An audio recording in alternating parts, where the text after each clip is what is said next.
napagdesisyonan ko na nga ipabunot ngayong araw ang aking mga ngipin dahil nga gabi-gabi na lang akong pinapasakit ang ulo kapupuyat. So ito nga bagang ko na lagi sumasakit gabi-gabi at itong unahan na may markang itim pero hindi masakit. So pares ko silang ipapabunot.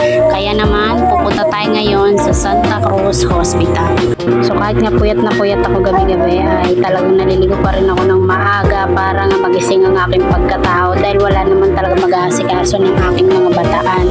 So ito na nga, bis na nga talaga kami pero itong boss B ko ay nag-oops kaya naman kaninang naka-polo shirt na siya ipinalitan ko na lang ng pambahay kasi di naman kami magtatagal doon at saka mainit yung panahon kaya kailangan sando na lang at syempre dapat fresh tayo. Pero kahit pa tayo ay ligo-ligo, mukha talaga tayong haggard B dahil wala tayong matinong tulog.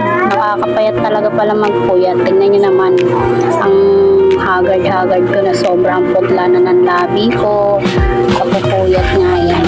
Dahil dito sa ngipin ko. Hindi lang ngipin yung sumasakit, pati ulo ko. Kaya naman nakakawalang gana na lang sa araw-araw. Pero wala tayong magagawa mga preni. Kasi nga lalaban lang tayo, inahantay ng mga batang ito. So kaya for the go. So ito nga, habang hinihintay ko mag-inin yung kanin kasi sabi ko magbaon na lang di kami ng kanin at para nga hindi na kami magpagastos pa sa kung abutin man ng katanghalian. So pinapatayo ko lang maigi itong buhok ko dito para nga iipita ko na lang kasi sobrang init naman talaga sa labas. Ang dami ko na lang mga acne rin sa mukha, kita nyo kasi nakakapuyat ko yan. Ayan. So, talagang feeling ko kahit kakaligo ko lang ay napaka-drain, nakaka-irita ganyan. Yung putla ko talaga, hindi ko na makilala yung sarili ko. Ito naman di siya masakit pero may marka natin kaya ipapatanggal ko na lang yun. Yung bagang lang talaga yung purpose ko yung matanggal pero pagsasabayin ko na nga. Kaya naman gagamitan ko na lang to ng lip gloss para naman magmukha tayong sa o pagharap sa kanila kasi mukha na talaga tayong losyang sa kapupuyat. So, ang ganda na itong lip gloss na to kasi ang dali niya lang i-apply tapos blendable pa at saka napakabango, lasang gamis, ganyan. Ang bango-bango niya pa, parang candy.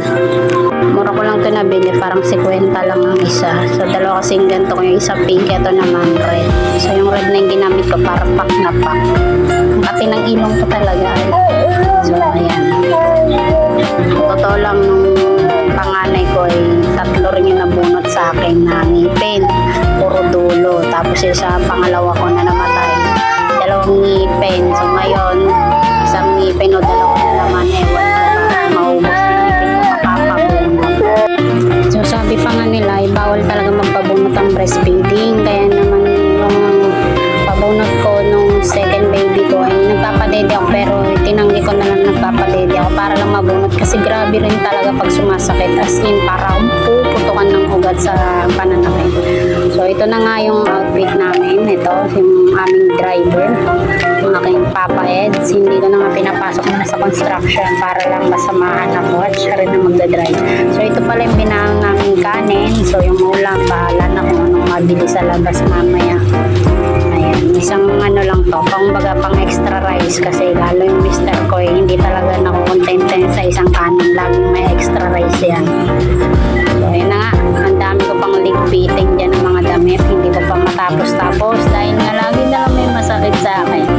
So ayun nga, sinuot ko na lang din itong jacket dahil nga init lamig doon sa hospital para hindi naman tayo mapasma. Let's go. Update ko na lang kayo mamaya pag naandun na kami. So yan, aming driver may tatakbing Santa Cruz yung kanyang damit, doon nga kami pupunta pero hindi yan sponsor. So masakit pa talaga yung ngipin ko dyan, nagawa pa magpa-video ng babae dito.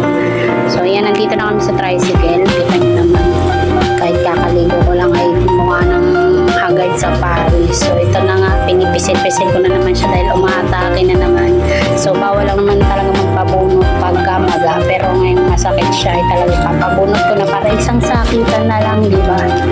So ayan, bago nga pala kami umalis, siyempre hindi nawala sa amin ang mag-pray. So ayan, nanalangin muna kami dyan ng aking mister sa aming biyahe ng balikan ay maging ligtas dahil kasama aking pamilya at makarating doon ng ayos,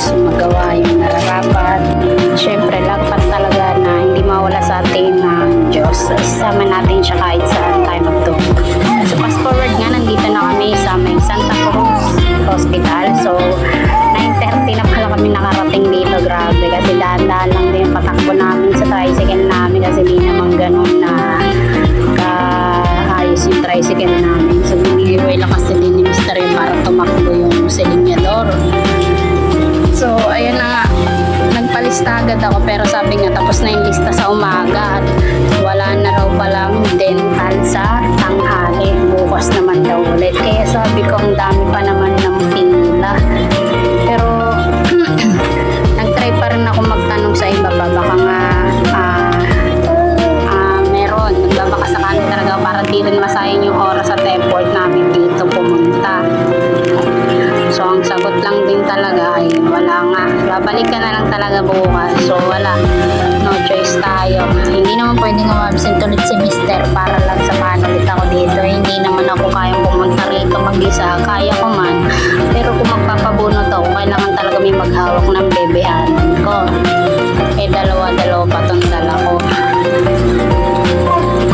So, ayan. Ang dami pa ng pila. Pero iba na may mga gagawin nila. Puro medical mission na lang or yun sa mga OB-GYN. Kaya naman, no choice tayo kundi bumalik na lang. So, nanginayang ako kasi bago pa narinig yung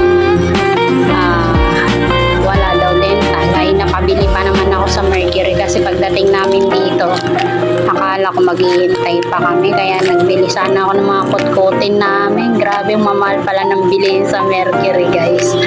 So, naubos yung 300 ko. Puro biskwit, tinapay at beverage lang. Tapos alcohol din. Kasi nga akala ko talaga magtatagal pero unexpected, disappointed dahil hindi talaga kami tuloy. Hindi ko alam kung makakabalik pa kami bukas araw ng Martes. So, ayan, fast forward na dito na kami sa tricycle. Dito na lang ako kakain sa tricycle dahil sayang ang oras. So, katirik-tirikan ng araw, mga 10:30 na yata to. Pauwi na kami ng bahay.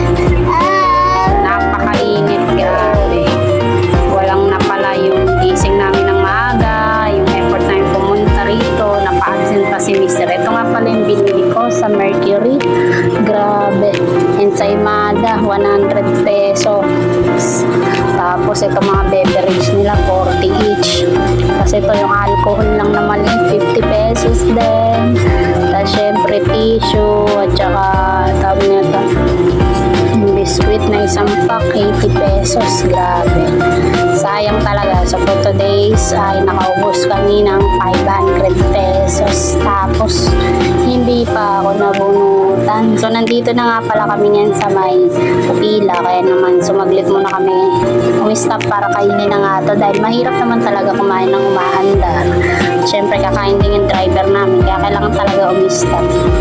Ayan, nabutas na nga yung paper bag dyan dahil nga malamig yung mga beverage. So, ayan, tara kain muna tayo, guys. So, ito nga pala yung ensaymada. Napakalaki kasi, grabe, halos 2 dangkal ng kamay ko. Pero sulit naman dahil masarap siya. Sobrang tamis, ma-cheesy, ganyan. Siguro kung sa bakery lang to mga half a price, pero no choice. So, ayan, after nga namin kumain, ay ayun, continue na kami ulit sa pag-uwi. So, ito, malapit na kami sa amin. Fast forward sa may masapang na to. Dito kung saan nakatayo yung aking Jollibee Victoria Cherries. Kapangalan ko kasi yung Jollibee pinatayo dito, mga ka-friend. So, meron talaga ditong Victoria Jollibee na bagong-bagong tayo lang. Kaya naman, napapagkamalan nila akong rich kid na, oy, Cherries, hindi. So, yun lang. Malapit na kami sa bahay. Bye-bye. Salamat sa panonood. Don't forget to like, follow, and share. Comment ka na rin kung taga-san ka para alam ko kung hanggang saan umabot ang video ito sa inyong panonood. Maraming salamat. Bye-bye.